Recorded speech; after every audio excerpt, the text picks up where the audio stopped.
time once again to slip into your camo, grab your bow, and join us out in the field for another episode of the Up North Journal, presented by PSE Archery.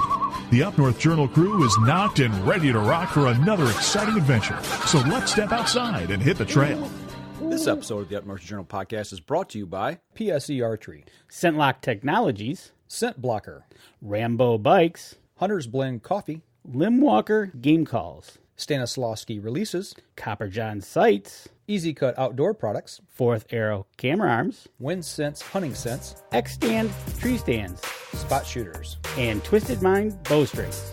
And don't forget you can catch us in syndication at 2 p.m. Eastern Time on goodtalkradio.com. Welcome back to another episode of the Up North Journal, everybody. I'm host Mike Adams, sitting in the cabin tonight with Dan DeFaw, who is busy working his thumb feverishly, sharing the show. Yes. And you got it? I have got it. All right. Your thumb is smoking, man. Right. All right. What's going on? Not much. I haven't talked to you in like 3 or 4 days. Well, actually, I talked to you a little bit. Friday morning. While you were on your way down to Indiana. That was about what, 7:30? Well, 7:30, then for an hour from 8 to 9. Okay. We were carrying on business as you were driving. Right. Hey, Denny Steiner. Yeah. Denny, hope the kidney stone is out of your future. Oh, he had kidney stones? I didn't see that. Yeah. Believe me, I know how he feels. Yes, you know how that feels. Yep. You really do. So, but it's St. Patrick's Day. it is. It's March, middle of March. It is. Thinking about deer hunting, man. Thinking about deer hunting, thinking about turkey season coming up, thinking about the weather breaking. Yeah, we need some. I'm kind of, it's kind of getting there. Kinda, yeah. I tell you what, Indiana ain't got anything on Michigan as far as weather goes. As in warmer? It was worse down there than it was here at home. Okay. Yeah, putting this chip away there. Yeah, but it's just one of those. I think it's time to break. I really do. It's like, okay.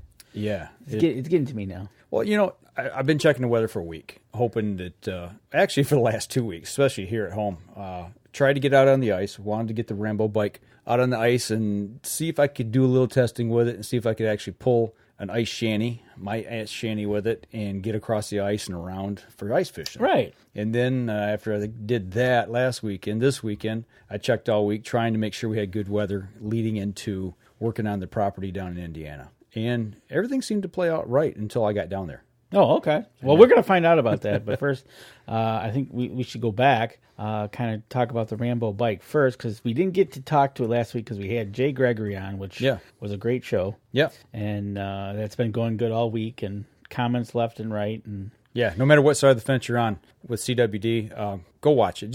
A lot of good talk, a lot of things that make you think. And that was, I think he kind of comes across as that. He's outspoken, but he also said, doesn't matter what side of the fence you're on, you need to ask questions. And that was kind of the basis of the whole, when we got to the bottom line of it. Yep. No matter what you read or what, you got to ask questions. Right. Get out there, ask questions, find out what's going on. Right. And start asking these people what is going on. So, Tony Gertz on. Tony, just want to say, sorry I missed you today. I understand why, and hope everything's okay. So we'll just leave it at that. So thinking about you, brother. But yeah, so it was a good interview. Even though he was in Florida going to go golf. Actually, he went and visited the Bear Factory this week. I saw that. And he also Bear archery, that is. Bear archery, and he also went turkey hunting. Yeah. So the Florida season has kicked off. Yep. And we wait here in Michigan. Yes, we're anxiously awaiting the arrival of turkey season. Speaking of CWD, you brought an interesting paper in that we're not going to allude to, but wow. Yeah, interesting, huh? We're going to save that for another show. Yeah. Because I want to do some more digging into this. Right. That's why I brought it in, so you could start to look into it, because Yeah. it was just one of those things that, again, ask questions and things that make you go hum. Right. Yeah. So where do you want to start tonight? Well, let's start about a week and a half ago when it's probably 2 weeks now from yesterday that you went out on the bike. Okay, I'm going to throw up a video I did for this if you haven't seen it on Facebook yet, and we'll talk about it as it goes along. If the audio is a little too loud on us, because I cannot hear it in program as we're talking, so I did turn the volume down. There's a little music with it, and there is some strobe effect in the video with the bike, so that's what you may see along with the music there. But let us know if it kills you guys there. So I'm gonna throw this video up right now. But yeah, I took it out on the ice, took it out to one of our local lakes here, And as you can see, you got the ice shanty in tow. So, yeah, I see that. It looks like he was pulling it no problem at all. Yeah, actually, it worked great. I was really, I wouldn't say surprised. I was really pleased with the way it handled. How much do you think that was you were trailering? Between 75 and 100 pounds, probably. Okay. Well, that's good. And then get it out there and in my fat butt. I said trailering, not riding on it. It's funny in one of these videos, and I think that's the part where I see the guys in the background. Yeah. I wonder if they were staring at you.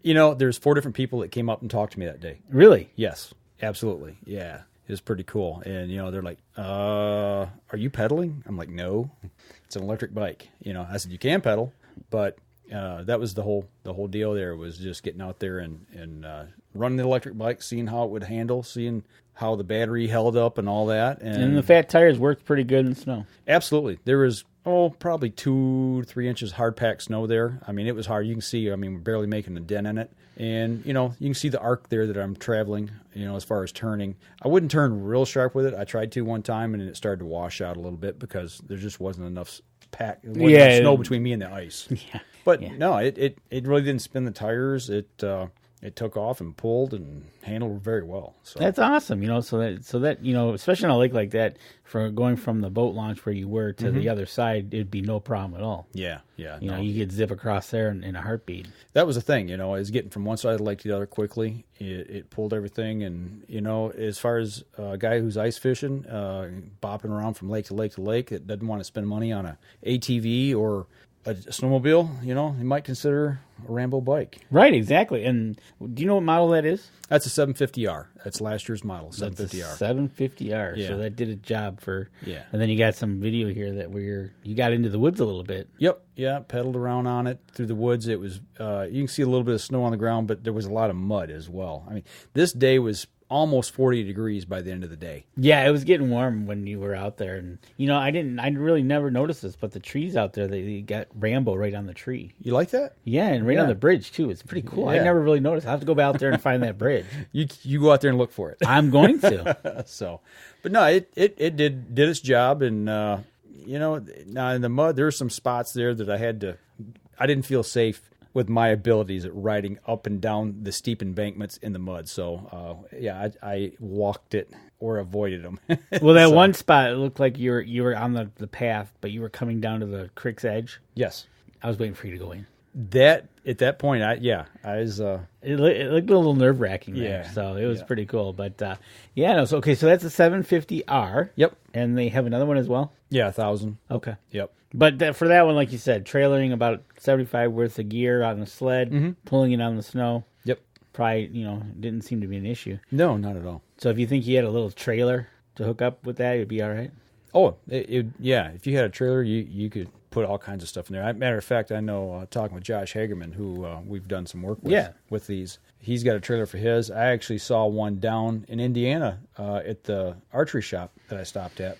They had a trailer for theirs. And, they'll throw seed or feed or whatever, all kinds of stuff in it and pull it with no problem. So, no problem. Okay. Yeah. That's good to know. Yeah. Then. And I actually had the Shanty, which is, a slick plastic bottom. Clam. If anybody's ice fisherman, they know what those are made of. Yep. I had that on the concrete at the boat launch. And when I took off, the pavement was dry. There was no snow or ice on it.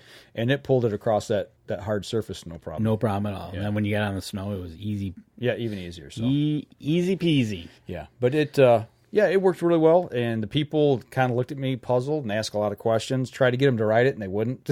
Really? Yeah, they're kind of apprehensive. And I'm like, really, try it. Take it out. Run it around, But, right. Try it out and see what happens. And, you might end up liking it. Yeah. But, think about, you got your little bucket there and you wanted to get to the other side, man, you could zip no problem at all. Mm-hmm. It's dead quiet. So like you said, you're not riding the ATV across. Mm-hmm. So you tired? Easy. You tired there, bud? It's going to be at the end of the week. It is. So, but that was 2 weekends ago. And then this weekend I took off and went to Indiana to work on the property, the deer property. So. Yeah. You went down to Indiana and, put out some stuff and put up some stands and had a good old time. I've never worked as hard in 2 days from daylight to dark in a long, long, long time. In cold weather. Yeah, it was. Friday was horrible. Really? It didn't rain but it snowed and it sleeted, and the wind was blowing between 30 and 40 miles an hour all day. Oh, the wind. Okay. All day long. And the only time we really got away from it is when we got down into the creek bottom, into the woods, where we had some buffer, and then it wasn't bad. Right, exactly, because it's pretty much open land there, so you're just at the mercy of the wind coming across there, right? Right, yeah. I shot a little video with the drone, so give you a quick lay of the land here as we talk. Let you see a little bit of what we're dealing with, but yeah, the wind was.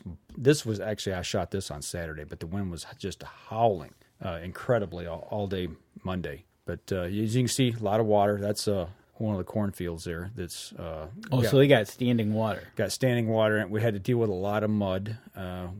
We actually buried the war wagon and the quad 3 times to the axles. The war wagon. Yeah, so it was pretty muddy, to say the least. Yeah, it looks like they got a lot of standing water, which is actually, I'm surprised, but I guess it's that time of year. It's going to be spring wet, right? Yeah.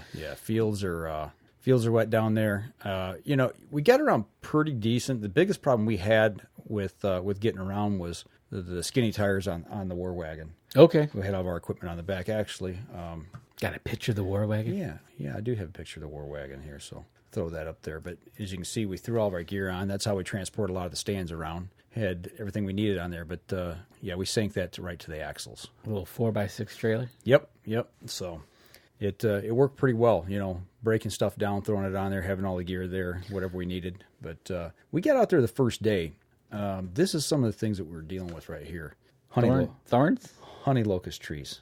Those are some things you do not want to come in contact with. Run into? Yeah, run into. So they will mess you up. They will definitely put a hurting on you. But while we were out there, we took. Let me see. Get this picture up here. This is one of the guys we're hunting with, and you see all that brush around there. That is Honey Suckle. Okay, and that's pretty much like an invasive type species there that we need to start clearing and trying to get rid of some of that. But you can see how thick it is. It looks like it gets pretty thick. The deer have paths all through this stuff. Oh, I can imagine that. They would probably love it. And you find intersections cross them with 2, 3, 4, 5 different trails. But they can just duck in and out of this stuff at will. Yeah, because right now you're just looking at it and it's brown. But right. when it greens up, it's going to you won't be able to see but 5 feet in that stuff. Exactly. So on one fence row, we wanted to trim it out so we could get a bike down to an actual stand site. So Dan, Carr, and myself, he's got the Easy Cut sling pack, and so do I. So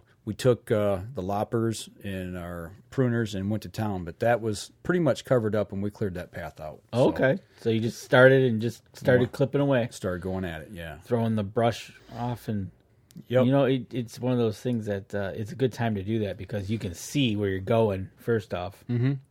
You can kind of know, because when it greens up, you're not going to be able to see it. So right. And the bike did real well down there. I didn't have any problems with the bike getting around on the property at all.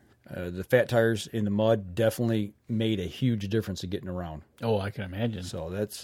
give you a little bit of traction, stability is where you're going.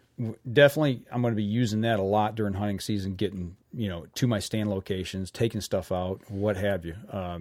It's just going to make a world of difference in me being able to hunt this property because it's so big. There's just a lot of open land there. So you got to have a way to get around and get around quickly. It's just, you can see here the ag fields. And that's the thing, too. It hunts big. You got some big ag fields here. And once the farmer gets those planted up and green and getting tall, the only way you're going to be able to get around is just going around the outsides of these things. Right. So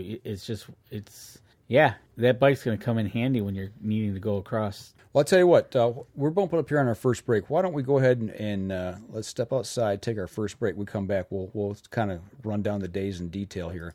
All right. And kind of let you know exactly what we kind of went through. What you were up to? Yeah. All right. We'll step outside and we'll be right back after this.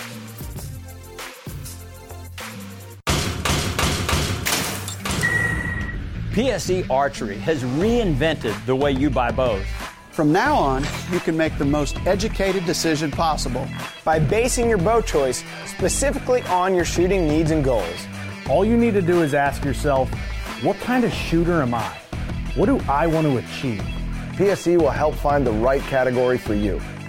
So, what kind of shooter are you? Find out at psearchery.com.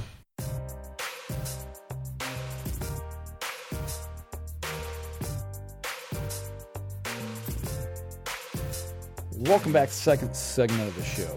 You know, we're just sitting in the break talking a little bit about the weather.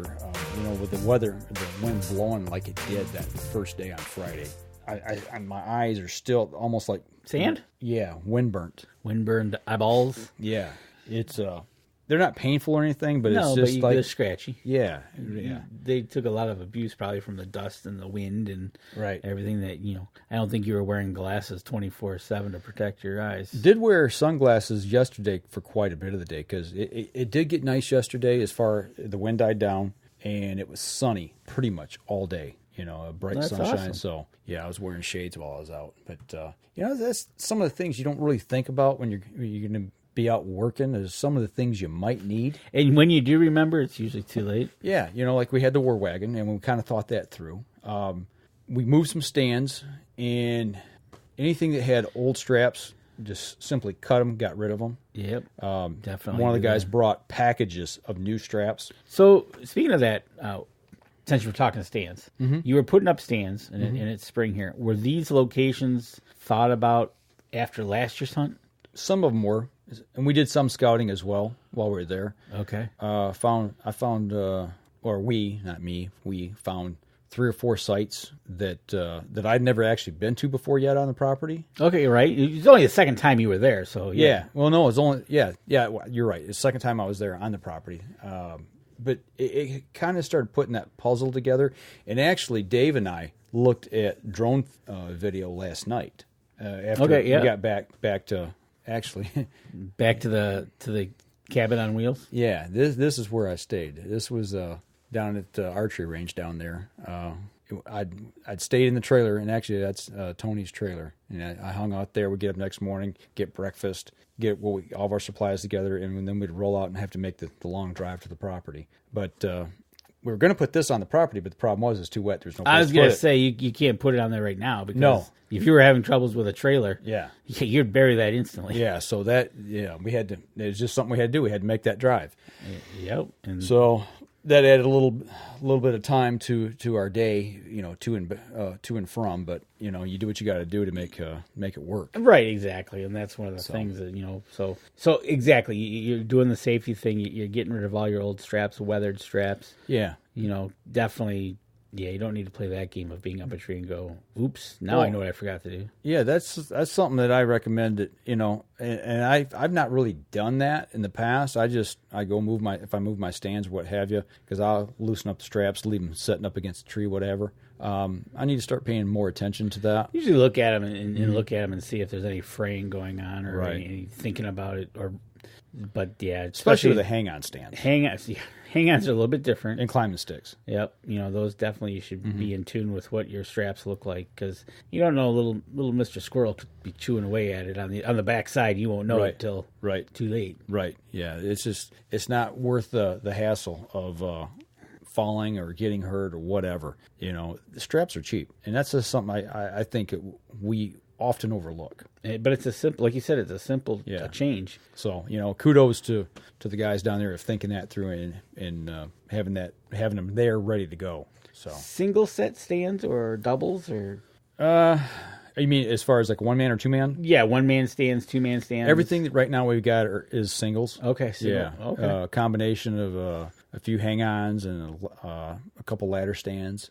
And I'm going to be bringing 3 ladder stands. There's a couple doubles that they've got that are ready. They got to put together and put up. So there's plans of where to put those.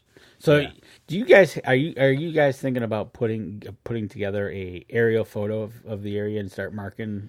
Actually, we're using an app. Are you using HuntStand? It is. Actually, I'll let you know here in just a second. It is. Once he looks at his phone. Yes, it is. Scout Look. Okay. There's a free and paid version of that. Works pretty well. But, any of those apps like that work really well. You mark locations for stands, you mark locations for food plots, you mark locations for cameras, trails, Right, exactly. All kinds of stuff. And probably it's a good time now, especially when you can see it like this and you got some aerial footage of it and start marking things and kind of planning where you're going to go from there. So you got the stands up. Mm-hmm. Now, I know you got a picture. There's some pictures. You were starting to put out some minerals or No, not yet. Actually, we were just moving those. Oh, you were just moving those? Yes. Oh, okay. Yep. Yeah, that's not going out yet. It won't be too long before we start getting some of that stuff out, though. But, it was really good to be able just to look, have an overview over top, and see where things are. I mean, there were some creeks that I didn't realize were in proximity of other places on the property. Oh, right. Because I hadn't really walked a lot of it. And then I'm like, oh, okay, there's where that is in relationship to that spot. Okay, they're pretty close. So, using a drone, if you have that availability, I think is a great way to, especially if you got some new property and you're just trying to get an overview of where things are in relationship to each other. I think that's just a good way to do it. So. Right, exactly. And that's, besides, look at right on your phone, you got the app, you've got video from your drone. You start putting 2 and 2 together, and you'll start making a plan for this fall, which is October 1st when the season starts down there. I'm pretty sure on that. Okay. Yeah. I don't have a license or anything bought yet, so it's still got that to do. But the thing that really got me is when we were looking at stand locations, is you look. I mean, I don't know if you can tell from this video or not, but these trees, a lot of them, they were simply just tall, straight trees, single trees with most of the limbs at the top. Really? Great for a climber. Yeah, absolutely. Or, well, probably not even a tree saddle, because if you've got to have a way to get up, unless you got climbing spikes and just a lineman's belt, then you could get up there and do that. But you still got to be able to tie in somewhere. Yeah, you got to be able to tie in with a most people tie in, around a branch or something like that. So right, and like when we were at the show and he showed us like what he was telling us about it, he just carries his climbing spikes with him. Yeah, so right. he could but. Yeah, that would be interesting. So straight trees. Yeah. Now, what we just saw in that video was that the area where they had the honeysuckle that was that throughout the whole entire property? Or it's pretty much through the whole thing. Was it? Yeah. Okay. Yeah. And actually, I got the opportunity to meet the landowners yesterday, and we were talking with them a little bit, and they're doing a timber forest management plan, similar to what like you doing on your property and what we're doing at our camp in northern Michigan. Right. And part of that is a 10-year eradication plan of that honeysuckle, of clearing that out and getting that out of there. Really? Yeah. Just to improve the area and bring, let that forest floor start to regenerate and bring up some new growth, because everything there is pretty much old growth. It'll choke it out real quick. Yeah. Especially, so it's a 10-year plan, and they're going to start with that plan when? This spring, actually. Yeah, okay. Yeah, they're going to go in and over the 10 years, they'll hope to cover that whole property and get that honeysuckle out of there, along with doing some tree planting. I think there's some tree planting coming in this year, and other things as well. So, but what's nice is they're working with us and trying to figure out what we needed to make it a better hunting property, because that's what they want to do. Well, that's it, right? They're working with you. That's number one thing, instead of you just showing up and it's clear cut. Yep. Hey, how's that working out for you? There's your deer hunting property, right? Exactly. Nowhere to put a stand. Yeah. So you got nowhere now to put a stand, but well, that's awesome. It sounds like you guys are developing a plan. It sounds like you were really getting on it. Getting the stands up early, getting them ready so you could. Did you guys put out any scouting cameras? Pull some of the older ones. Okay. We got locations where we want to put some. We're waiting. Actually, we got a trail cam system that we were purchasing as a group. The Cuddy Link system. Okay, so that's going to run on a cellular plan. Yes. All right. So, and plus we'll have our own cameras as well. I've got a couple that I'm going to put into the system as well, and but those will have to be checked, and the cards will have to be pulled, and management on those, unlike the other ones. So. Right. The other ones, you're just going to, however you're going to set it up, you'll be instantaneous as to seeing the photos. So hopefully by the next time I go down, maybe that will be in our plan to do some things. Right. And we'll see, what our list of to-dos is at that time. I don't know what you guys got planned and all, but getting that up as soon as possible so you can start to see things as we getting here into April and May, which is going to be fawning season. Yep. And then you're going to go into, you're going to start to see your growth. bucks. Yep. Start to see antlers grow. So yep. So it was exciting being back down there. Like I said, it's putting boots back on the ground. You actually, second time there, start to see how things work together. Seeing that, like I said, the lay of that land, where the creeks are, where they meander and where they connect, and how it works together with the deer trails. Oh, right. And we didn't see. Did you see anything in your video from your drone of seeing the trails? Could not really see the deer trails per se. All the ground surface was really dark. It was just dark and wet, so they all kind of looked the same. You had a lot of water around, it looks like. Yeah, the only thing we could really see, you could see water. You could see, where timber was down. That kind of stood out. But other than that, no. It just, nothing really popped, Okay. So that's awesome. That's just, you're just getting on the land early, and you're not just going to show up week before season and throw things out there. And no, and that's what's nice is the guys that I'm hunting with. They've spent some time last year on the property, so they've got that 1 year of knowledge ahead of me to kind of help, and spending time together out there on the property and working together, and like, okay, well, what do you think about putting a stand here? Well, where would you put it? How would you hang it? We got this trail here. Would you put it? Would you put it here? Would you put it over there? What are your thoughts?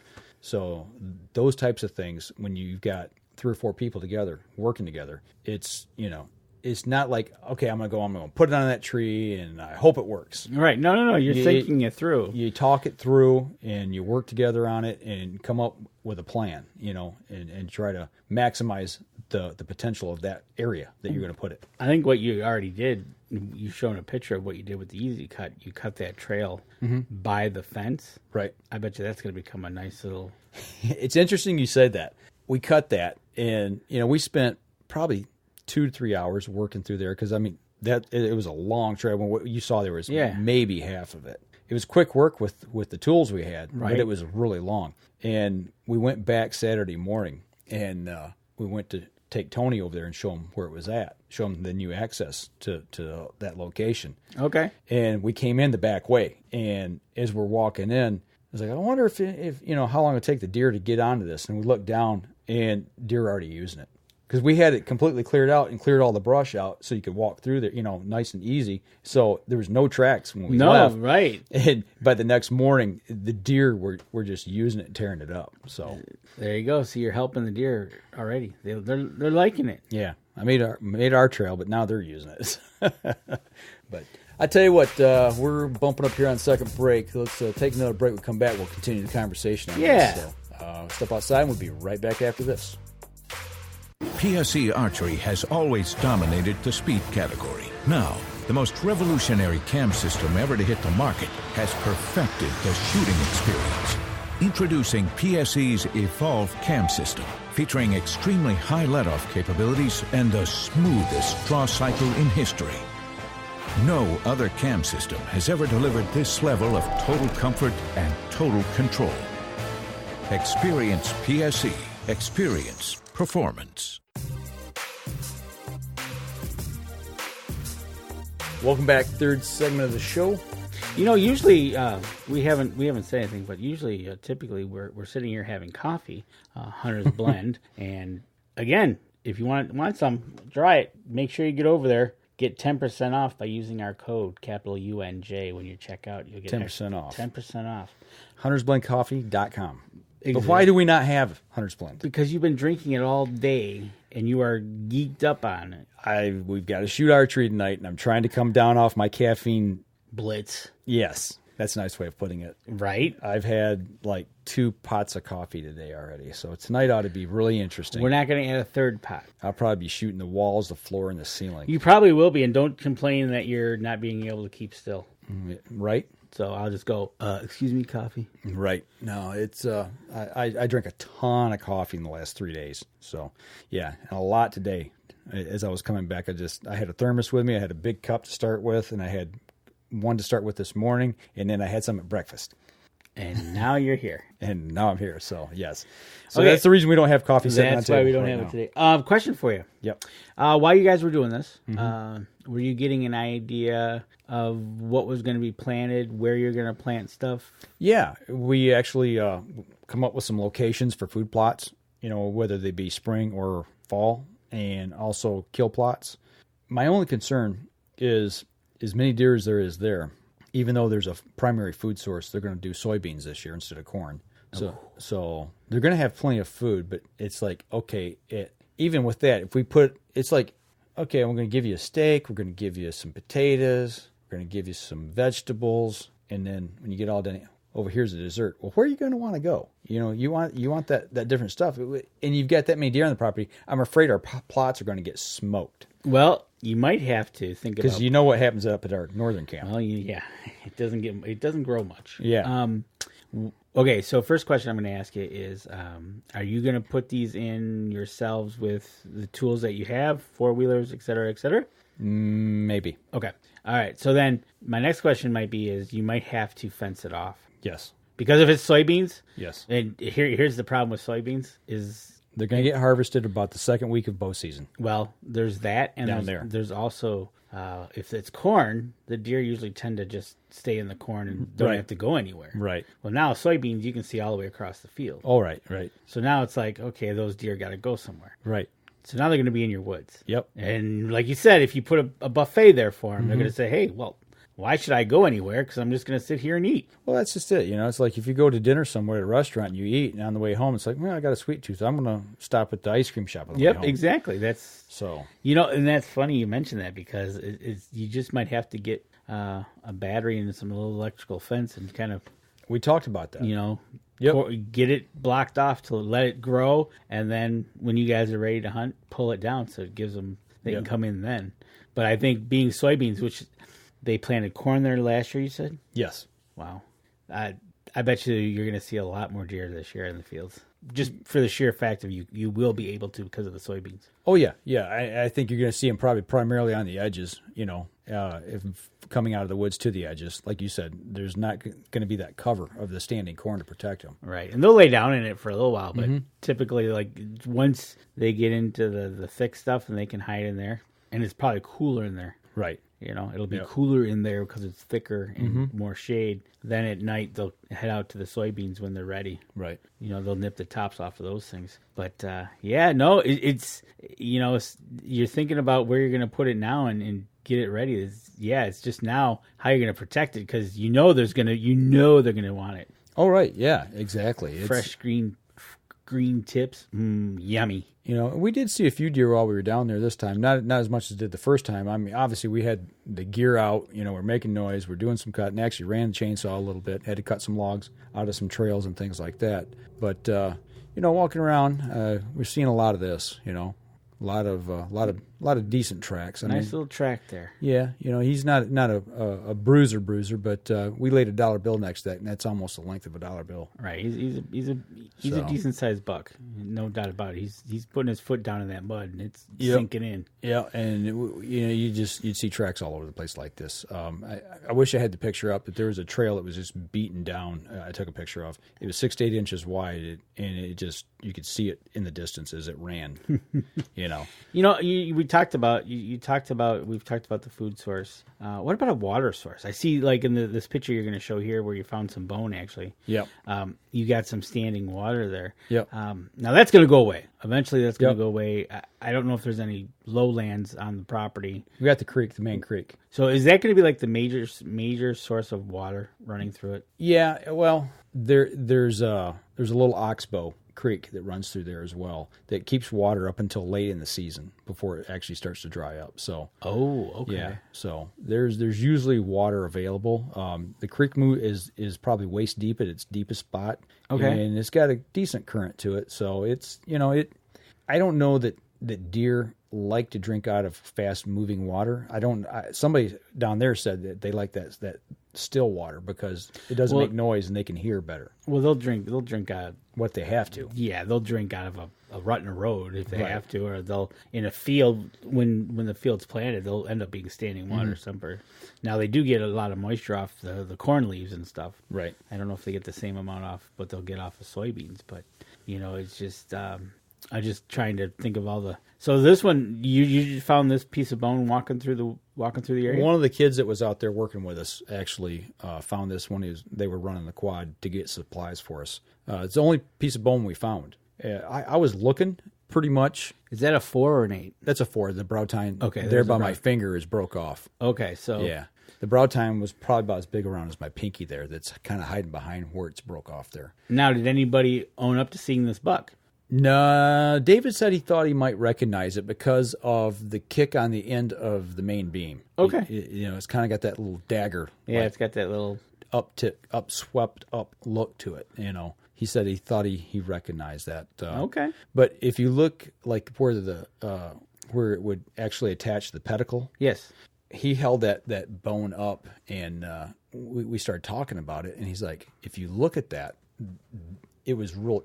That's not like what you see on our Michigan bucks where they sweep out wide, right, and make that hook. This is more up like this. Well, we saw the videos you took January. Yeah, it fits that genetic profile. Yeah, it fits that up, swept up, and real tall, high and narrow, high rack, narrow. Yeah, high narrow racked bucks is what we've seen in the video. Yeah, that you have in that area, and that's the way this one. If you look at where the bottom of it, if you take that and you you hold it at the right spot where it would attach on a deer's head, you can it gives that same profile.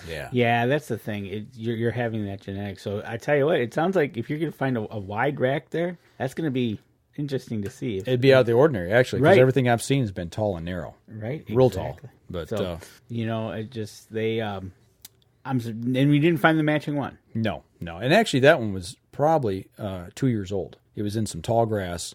Tines were up, and the bottom of it was real dark. So it had been laying there and sun bleached. Oh, yeah, that's been there a while. Yeah, they figured it was probably 2 years old. Right. So, wow. But I kept my eyes peeled, and I had polarized sunglasses on, trying to cut the glare down as we were running on the quads.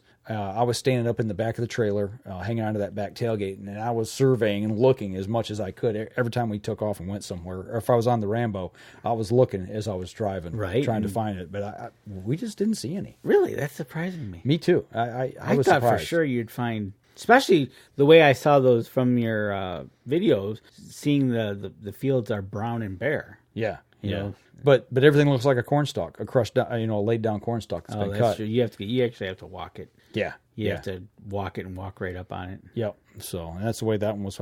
That was in some tall grass, and they just happened to see the tines sticking up. So okay, that's the way that one got found. Got lucky there. Yeah. So nice. But all right, so you're gonna be planting. Got your water source. You got your stands started to be set. Anything you guys got planned? We talked a little bit about the getting the cameras out. Mm-hmm. Anything for like the first part of the season when we get into fawning or anything like that? You guys planning to do anything for that, or just let pretty much let nature take its course? There's one section of field that's going to be done in like a CRP field. Okay. So it's got real tall grass in it. Right, it does. So it's going to be great fawning cover. And it's going to be a great bedding as well. So that's going to be primarily, and it's kind of like in the core of the area. Okay. So it's going to give them some seclusion. The only problem is coyotes. I did see 2 coyotes while I was down there. You did? One on the property and then one down where I was staying. So okay, so you did see some predation. Yes. Now coyotes is the only critter down there, right? Pretty much, yeah. We talked about that a little bit while we were there. I mean, obviously there's no bear there. Bobcat's not real plentiful like it is here in Michigan, especially up where you're at and where I'm at. There's more bobcat there than obviously down here where we live. But that's pretty much it. Yeah. So you just got to worry about the coyotes and We did find 2 carcasses that appear to be predator. Okay. Well, one's definitely predator. The other one we're not real sure on. We're hoping it looked like a bigger bodied deer, and we're hoping it wasn't one of the bigger bucks. Okay. Yeah. Well, you never know. They must have been pretty bad if you couldn't see the skull plate or anything like that. And yeah, no, there was just a spinal column and the hips. That was it. Yeah, they're kind of ravaged. Yeah, but it was a big bodied deer. So really, yep. Yikes. But that's pretty much it in a nutshell. As far as well, you got your plan in place. Yeah, we're starting to put it together and moving forward with it. We go back in April. We're gonna hopefully have green up. We'll do some spraying of the places we want to plant and get that ready to plant. Okay. So we'll do some vegetation kill off there and just get ready for plant season. Yeah. Now, are you gonna run 2 planting seasons, the summer, and then come back for a fall plot? Yes, that's what we talked. Actually, a couple of locations we talked about making them exclusively fall plots because they're so small. I was like, even at that, I said we're going to have to do something to keep deer away. That's from the this. ones you're going to have to, because I said they're just going. they'll come through. You put a couple deer in them things, and they're just going to smoke it. Yeah, exactly. Well, that's the thing, right? You got to watch that. That's why, we talked earlier that, you might have to get an electric fence around it just to let it give it time to grow. Right, exactly. And then that would be awesome. Because once you pull that off and they find that, they'll be back. Oh, it won't take them any time to find it, tell you that. They'll know it's there. If we get it fenced off, they're gonna be trying to get into it. So, right. I'll tell you what. Let's take our last break. We'll come back. We'll kind of wrap things up and see if anybody's got any questions. So we're gonna step outside. We'll be right back after this.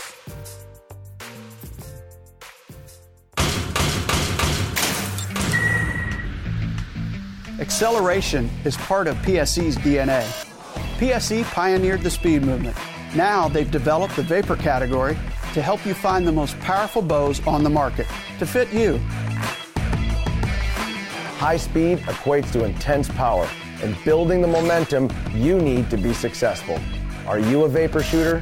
Find out at psearchery.com.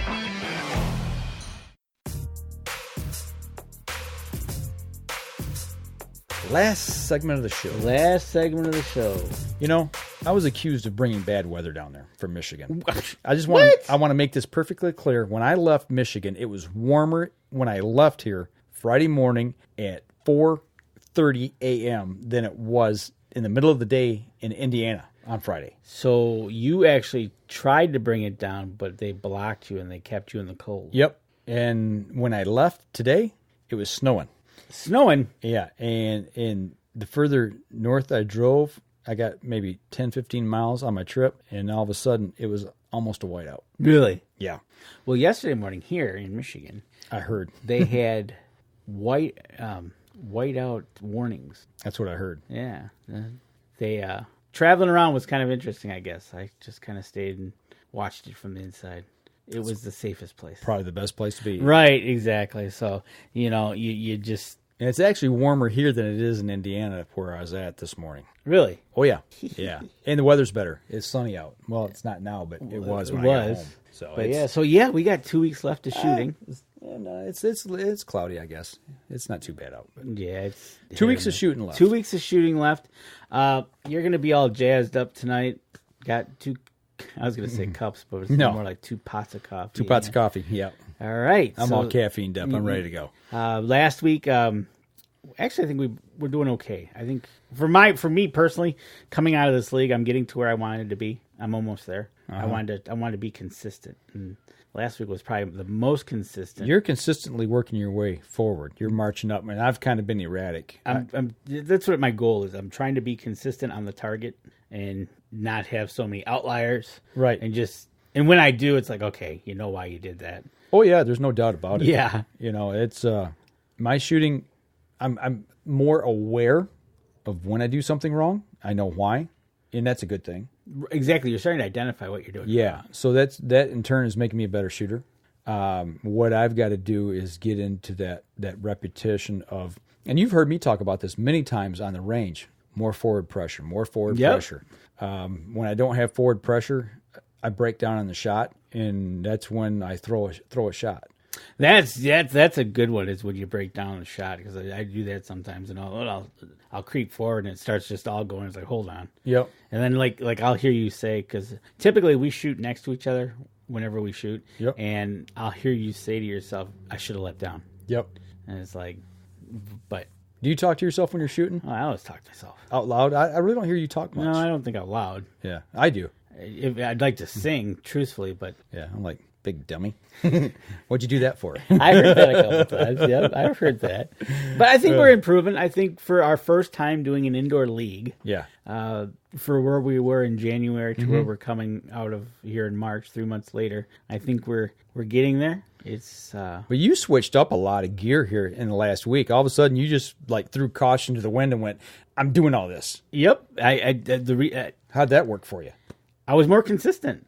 So it was like, and my score didn't really take a tumble. No, I think, you shot? I shot better? Average, just a little bit above average, I think. I think you did. But it was like, no time like the present. Right. Better put it under league pressure. So you switched. I switched over from our SD arrows. I picked up some PSE Carbon Force 023s, some big telephone poles. Not the telephone poles that you can shoot, but they're the thicker arrow. Yeah, and larger diameter. And I asked Jim. I said, "How much different are these going to be?" And he said a lot. So I was kind of worried when I first shot, because you turned around and looked at me and goes, "Well, how long you been shooting those?" And I looked at you and said, "There you go. It's first time." Yeah, I was like shocked. And it wasn't different, but what was different about it? What did you notice? I had to raise my sight pin. Makes sense. I had to go up. Wait a minute. You had to move your set up. Yeah, I had to move my because they were shooting low. They were shooting high, so I moved up. They were shooting high. Yeah. Really? Yeah. I would have thought. I would have thought they'd been shooting. No, low. I was shooting high left. Okay. And I was like high left, high left, high left. So they're not really heavier then. No, well, all in all, they're not really that much different. Okay. It's like they just fly different. They just fly differently. Right. They're feathers instead of vanes. Right. Which okay. Right. And then I also added a lens. Mm-hmm. I think that's the most important thing. Wow. How did you like it? I loved it. It's like, man, that yellow's like this big now. It was like, wow, I've never seen that before. Okay, so now being able to actually see the target magnified, I got to assume that also magnifies your pin float. Magnifies your pin float. Absolutely. So did it look like it was moving? If I waited too long, yes. It would really start floating? Because we talked about this too in the past. It's like, you watch some people, they get up, they get ready, and they get ready. Mm-hmm. It's like, I get there, I put it where I want it to go, and I let it go.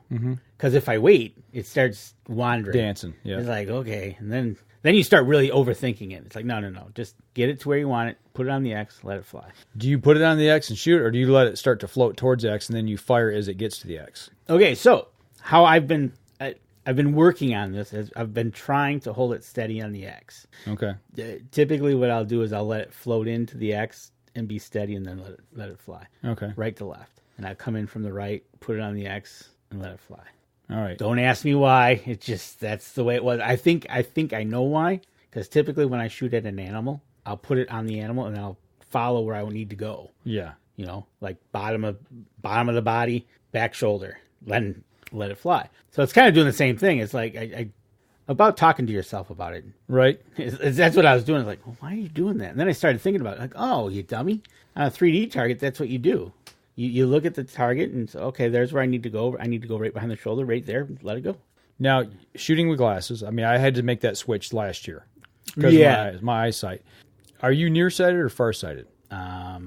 Nearsighted. So you can see near, but you can't see far. Right. So well, no, I'm farsighted then. I can't remember which way. So you have. I need bifocals too. So okay. My distance, I have glasses just to tweak it a little bit. Okay, so before the lens, you're looking at the target. You're looking past the pin and seeing the pin in your vision, and find that sweet spot on the target and letting it go. Okay, now when it's magnifying, you're actually seeing it closer to your eye. Right. Did that affect your vision? I don't know if it did yet, to tell you the truth. I don't know if I shot it enough. It didn't seem to be, but it was like, because the yellow was a lot bigger, but I was kind of messing around a lot too. See, that's my problem is I can't see far or near. Right. So I'm wondering if I'm gonna have to switch glasses. No, when I shoot. So if you get a lens and it's still foggy or not as clear, that's what Jim has the clarifier for. Is you get one of those as well to match up the lens to the clarifier for downrange. Okay. All right. Did you switch anything else up? No. Gear wise. Okay. Nope. Just that. Right. And I don't want to switch any more up.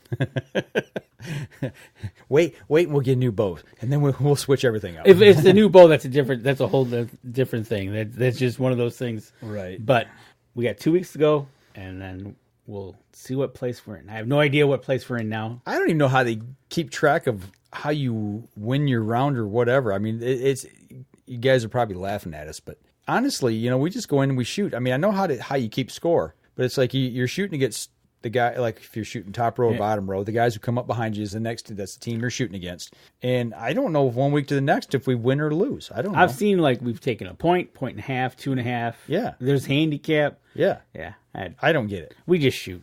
We just shoot and having fun. I'm trying to improve my shooting. Yep, exactly. That's all we can do is improve our shooting. And that's my goal. So that was my whole goal from the beginning. Have fun, improve my shooting. I don't know that my shooting has improved that great.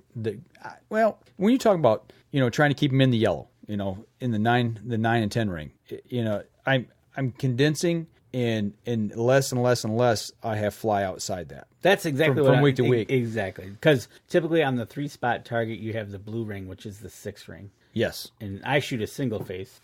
Yeah. It's the 3-spot target. Right. And I'm trying to keep as much as I can in the yellow. I mean, obviously you want to be in the center, but when I break down hard on a shot, I have every week for the last 4 weeks, I've actually thrown a shot outside the 6. Oh, yeah. Yes, you have. And I'll hear you say that. That's when I say, I should have let down. I can feel the shot break down as soon as I shoot. You're right. And it's anticipating the shot and I don't know if you call it trigger panic or target panic or whatever, but sometimes it's anticipating you pulling the trigger. Yeah, I tend to overthink things. Right. If I pull up and settle quick and shoot, generally I'm pretty dead on. It's like out in the woods. The less you think about it, just let it go. It's muscle memory. Get into it and follow through and do it. Let it do what it does. It's all about the process. So it's like I said, it's a learning process. Yep. So, but we'll see how we do tonight, Mr. Coffee. Yes, I'll probably be all jazzed up and be shooting all over the place, but or you're going to have one of your best nights. We'll see. I'm not going to count on it. We'll see what happens. Let's see how it goes. Talking about next week's show, we've got a guest coming on. And during that, we're going to announce something in the next show. Okay. With our guests that we're going to have next week. So stay tuned as a week. We're not going to, We'll probably tease it out as we go through the week. Real quick, shout out to Cobus and Ilana. Thank you. saw them Monday night. Yeah. Yes, saw them Monday night. They gave their presentation over at Spot Shooters. There was about 13 people there, 14. Okay. Great presentation. African hunts. What'd you learn? I learned... We got a few minutes. I learned that hopefully I'll win a free trip. That's what you learned? No. I learned that, really, truthfully, their shots, he said that they set you up to be about, on average, 18 yards. Okay. And they're strictly bow. Okay. On their 50,000 acres. Okay. But if you are a gun type of person, they do have another 20,000 acres that they can take you to use gun. Okay. Sometimes they have a gun person come and they ask them, would you shoot a crossbow? And they have. Okay. So there again, they try to keep the crossbow and compound bow on their big acreage. And if you want to do something else, they have another area they can take you for rifle. Okay. But yeah, no, they got game aplenty down there. And he said, we'll put you in front of the game. Now, you just got to connect it. And truthfully, there was a young lady there. The father asked what would be a poundage-wise. Mm-hmm. And he says, basically, you can follow the whitetail rule here. If you can do it for a whitetail, it's pretty much down there. You can do it for most of the game there. Okay. So 35, 40 pounds. Right. Okay. And he said they had a young using 38 pounds. Okay. At 12 yards. They just brought the bait in a little bit closer. Okay. And she got it. So, but yeah, basically, if whatever you use for whitetail here, it's same down there. Okay. Typical African big game? Yep. Typical African big game. Anything from a gemsbuck to a wildebeest to the big ones that they got there. Cape buffalo? Cape buffalo, I think they do have there. Lion? I'm pretty sure they do. If you got enough money, they'll hunt it. So you could do the African Big Five. Yeah, and they do have several different ones. They have the impalas. They've got the wildebeest. They've got they got them. Okay. So, but they were in town. I got to talk with them. We're going to try to do an interview with them. It'll be interesting how we do it. Because it's a 7-hour difference. It's a 7-hour difference. Yeah. So we might have to pull a early morning show. And then we talked about internet and about making sure they have internet. And that was kind of fun. That could be interesting. Yeah. But they've been here for 3 months now. And they're getting ready to go back.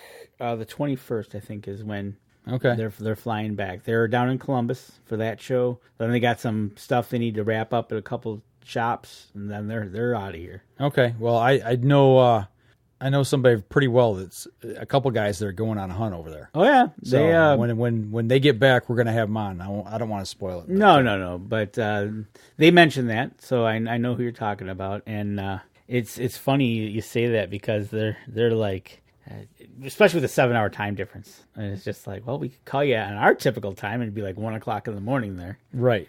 No.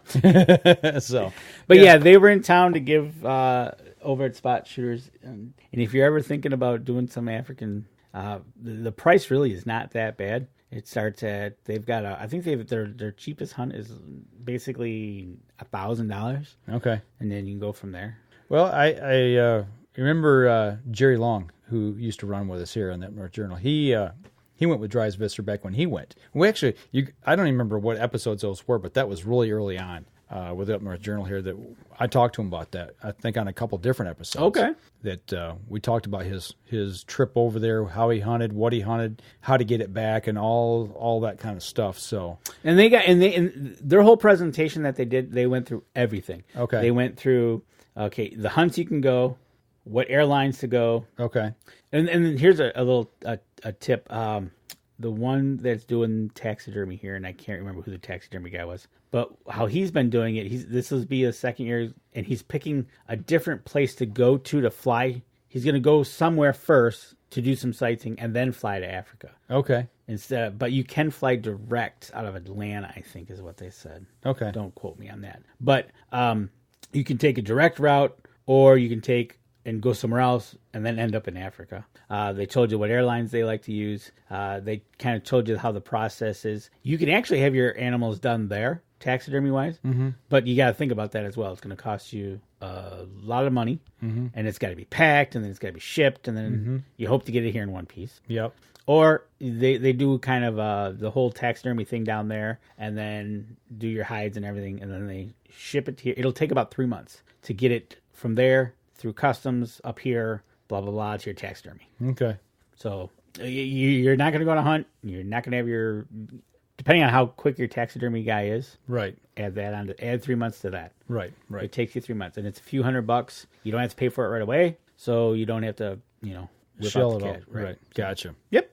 Well, I'll tell you what, let's go ahead and wrap up the podcast portion of the show here. We'll stay on for a few more minutes on the live stream, but that'll do it for us this week. It was a great trip to Indiana, and we'll be back again next week. Same time, be our last show at 4 o'clock next Sunday. Y'all take care. And don't forget, you can catch us in syndication at 2 p.m. Eastern Time on goodtalkradio.com. This episode was brought to you by PSE Archery, ScentLock Technologies, Scent Blocker, Rambo Bikes, Hunter's Blend Coffee, Limb Walker Game Calls, Stanislawski Releases, Copper John Sights, Easy Cut Outdoor Products, Fourth Arrow Camera Arms, Wind Sense Hunting Sense, X-Stand Tree Stands, Spot Shooters, and Twisted Mind Bowstrings. Thanks for listening, and join us again here next week. Until then, remember, as we always like to say, if you're out on the water or in the woods, shoot straight and be safe until next week on the Up North Journal.